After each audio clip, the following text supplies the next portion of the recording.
Today we will continue discussing CDFs. Okay. So, yesterday we said, so we have a sample space omega, a probability space omega fp, and we said a random variable is a measurable function on this space, right, which is just saying that if you take any Borel set on the real line, the pre image of Borel set of that Borel set must be an event, right, that is what a random variable is. So, we also define, so we define the probability law of x as so p x of b for any Borel set b, p x of b we defined as probability that x of omega belongs to b, right. I should write again curly braces here. I will abuse notation and just write this as p of x in b, right. This is so the probability law gives the probability that the random variable takes values in a specific Borel set b, right, and is defined for all Borel sets. Now, we also said that the Borel sigma algebra is generated by the pi system of semi-infinite intervals minus infinity x. So, the probability measure p x is also defined on the generating class of the Borel sigma algebra. So, we said the CDF, we gave it a name CDF. So, f x of x was simply the probability law of sets of the form that, right, and so that was simply the probability of omega for which x of omega less than or equal to little x. Okay. And again I will abuse notation by writing this as probability of x less than or equal to little x. Okay. So, this actually has this is bad notation for sure, but when I write this I mean this, and similarly when I write that I mean that. Okay, this is just shorthand if you like. So, this is the cumulative distribution function, right. We stated a theorem in last class, we did not prove it, but we said that if you specify the probability measure, actually this is true for all finite measure spaces. So, if a finite measure is specified on a pi system, it gets uniquely specified on the sigma algebra generated by the pi system. And since this minus infinity, so since this minus infinity x is a pi system on R and it generates the Borel sigma algebra, if I specify the probability measure of these semi infinite intervals, the probability measure of all Borel sets on R gets uniquely specified. Okay. So, that is something we stated without proof. Okay. The proof is a bit non trivial, bit technical, we just need to know the result, that is all. Okay. Any questions so far? That was just a recap of what I said yesterday. Okay. So, this we will so from now on we will just focus more on the CDF, right, because this probability law, although it is the most complete specification, it is you have to specify it for all complicated Borel sets, right. Borel sets can be pretty crazy, whereas f x of x is simply the probabilities of nice sets, and specifying this is enough to specify the probability law. So, we will worry about this for the most part. Okay.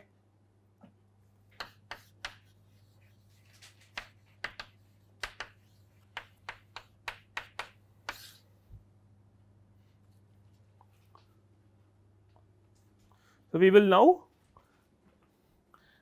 give 4 properties of cumulative distribution functions, all right, which hold regardless of what random variable you are talking about, right. Any cumulative distribution function satisfies certain properties, which I will list now.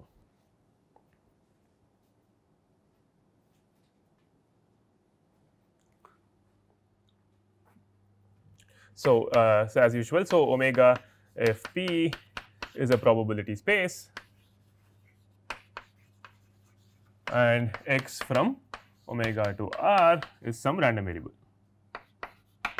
So, first property, and f x is the CDF of that random variable. Okay. First property, limit x going to minus infinity f x of x is equal to 0.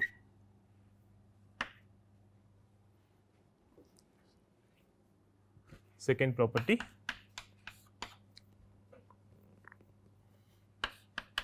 limit x going to infinity plus infinity f x of x is equal to 1.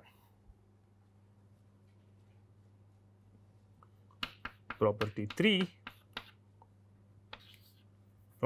is monotonicity.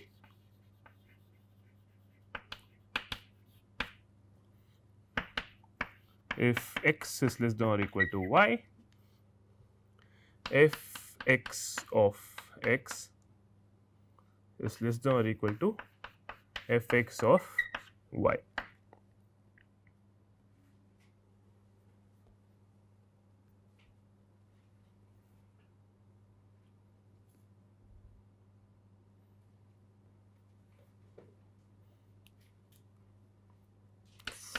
Fourth property, f x is right continuous.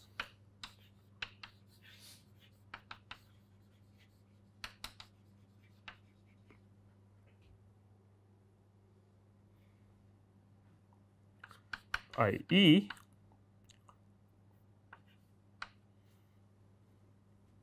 for all x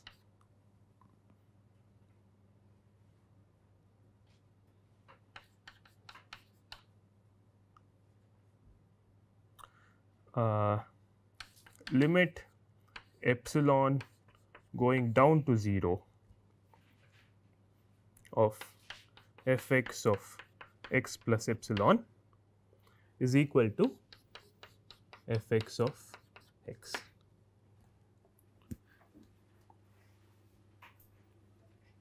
Okay. So, these are 4 properties that are satisfied by all CDFs regardless of what random variable you are talking about. Okay. So, the first says that when x is going to minus infinity f x is going to 0, okay, and when x is going to plus infinity it goes to 1, and everywhere in between it is non decreasing, right. So, it is something that starts off at 0 at minus infinity and then it ends up at 1 at infinity, and in between it has to only increase. It can be flat or it has to increase, it cannot decrease. Okay. It does not have to increase in a continuous way, but it is right continuous. Okay. Have you heard of right continuity? Well, if you have not heard of it, you just heard of it. This is what right continuity means. So continuity means that, see, continuity means that there are no jumps, right. You can give a more rigorous definition, but it just means that the function does not jump, right. So, but CDFs can jump, okay. They do not have to be continuous functions of x. CDFs can jump, but what they cannot do is if you approach from the right, the limit and functional value have to be equal. So, what this notation, see, remember I did not write epsilon arrow like that, right. I did not write a right arrow, right. If I do that, I just mean epsilon is going to 0 whichever way. When I do that epsilon down arrow 0, I mean that epsilon is going to 0 from the positive side, okay. So, some people write this, some people write instead of that, some people write epsilon going to 0 plus, which means it is going to 0 from the positive side, it is not going to 0 from the negative side or jumping around or any such thing, right. It is going to 0 from the positive side. So, what this is saying is that if you have a CDF, right. So, heuristically speaking, you have, if you are trying to plot a CDF f x of x, okay. So, it has to, at minus infinity it starts off at 0, right, and remember it is a probability, right. So, it always has to be between 0 and 1, right, and at infinity it ends up at 1, right, it approaches 1, and everywhere in between it has to increase, right, but potentially with jumps. So, it could do something like it could increase continuously at some in some place for some places, it could jump in some places, there is no problem with that, right. You could do something, you could stay constant for some time, no problem, it cannot go down, all right. You can again jump, okay, and then go to 1 for example, right. I mean this is just one possibility, it does not have to necessarily look like this. But what this right continuity property is saying is that when you have a jump in the function, so you have a jump in these places, right. Whenever it jumps, this is hollow and that is solid.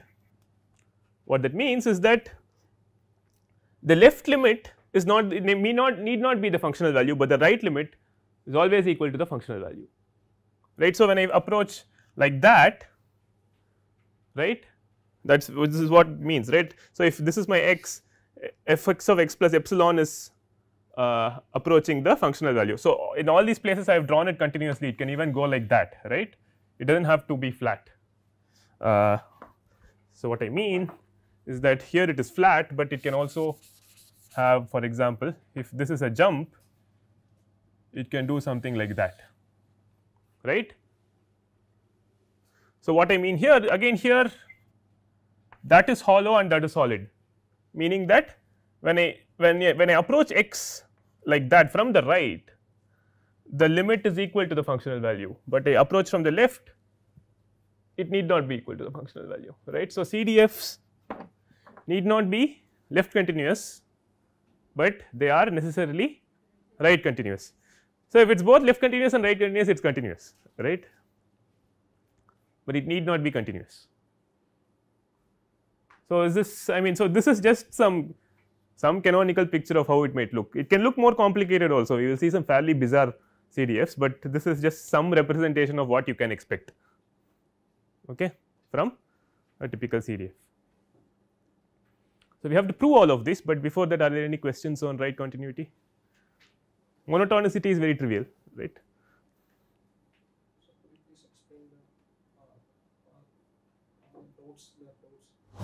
So, when so it's usual convention in plotting functions that so when there is a jump in the function, you have to specify where the functional value is, right. So, the functional value could be here or it could be somewhere else in general. See, for CDF it cannot be somewhere else, right, it cannot go above for example, right, but wherever you put a solid dot is where the functional value is at a jump, okay, that is just standard plotting convention for functions.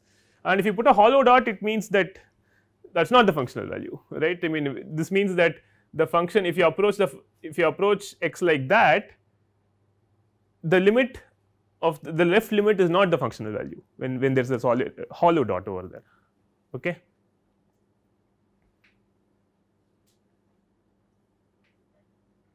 Okay, any other questions? So, CDFs are always right continuous.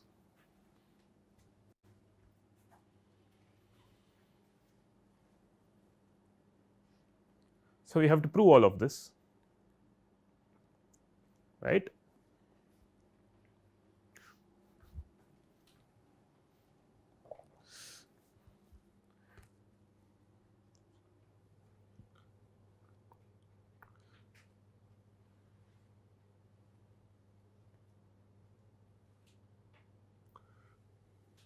So, what shall we prove first? So, this one, so you are looking at so if you are looking at I have to be careful now. So, if you are looking at the probability limit x tending to minus infinity f x of x, that is equal to limit x tends to minus infinity probability of omega such that x of omega is less than or equal to x, is not it.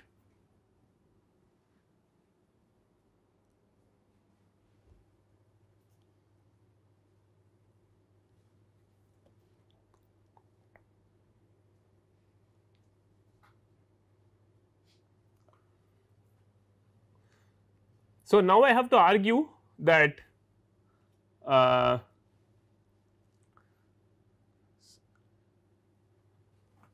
So, can I not? So, I have to use some kind of continuity of probabilities, right, because I have to send the limit inside, right, correct. So, in particular you can take, let us say, any sequence, let x n be any real sequence such that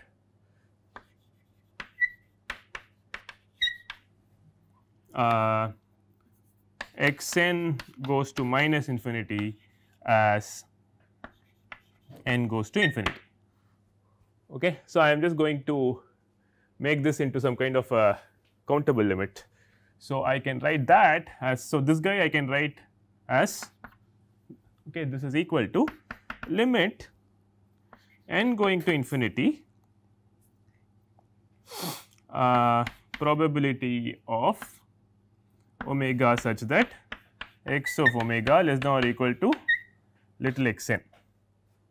See, I am still maintaining the good notation, but at some point I will throw it away. Okay, I will just write x less than or equal to little x. Okay.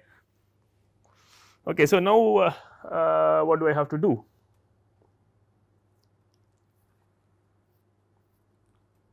Right. So, so I am looking at, so if you look at this picture again, so you are looking at some x n, right, such that x n is, let us say x n is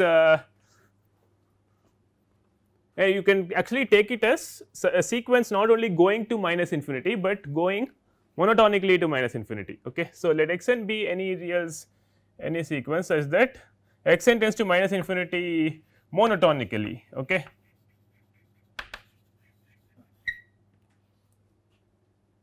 So, x n is something that is monotonically decreasing to minus infinity in whichever way you like, any sequence that is going to minus infinity. So, then what happens is that the pre-image of minus infinity x n will be a bigger set than the pre-image of minus infinity x n plus 1, right, because x n plus 1 will be somewhere here, right. So, the pre-images will be Russian dolls, correct, they will be nested decreasing sets, right.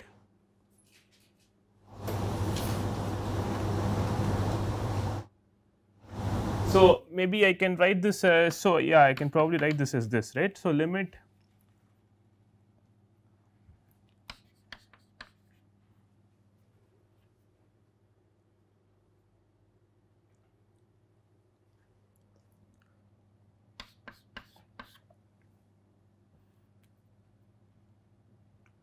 I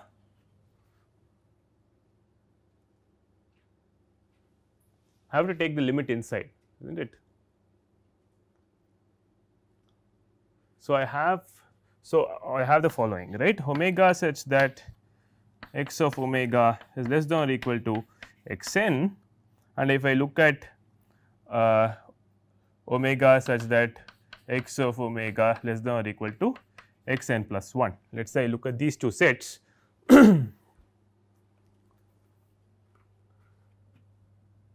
This is true, right, this containment is true. So, if I do that, this containment is true, right. So, if I call these sets like, so if this I call a n and that call a n plus 1, these are nested decreasing sets, correct. So, I am trying to invoke continuity of probabilities. So, what I do know is that probability of so limit n tending to infinity probability of a n is equal to, so these are nested decreasing sets, right. What is the continuity probability result for that? Probability of, so limit of that is equal to probability of intersection n equal to 1 to infinity I equal to 1 to infinity a I, is that correct? Correct, no. So, so what is that set? So, what I have here is the probability limit n tending to infinity probability of A n, right, correct. So, this is nothing but A n in my notation, and that has to be equal to the probability of this countable intersection. And what is this countable intersection now, tell me? It is the null set, correct. So, this countable intersection will be the null set, right, because x n is going to minus infinity, right. The set of all omegas that map to something that is arbitrarily going to minus infinity, right, that is the null set, because everything maps to the real line, right. So, beyond some x n essentially this intersection you have to argue is null, okay. So, you can show that this is in fact 0 because this guy is null, okay. I am using continuity of probability. So, property number 2 is also very similar, except now you will have you are going to infinity. So, you will want to send a sequence x n which is going to plus infinity, and you will realize that instead of null it will become, so you will have unions instead of intersections, right, and then you will have this countable union, in that case will be the sample space itself, right. After all, the pre image of the entire real line is the sample space, okay. So, you have to show this properly using continuity, that is the only thing I want to emphasize, okay. You can, now that you know this, you can do the second property also, okay.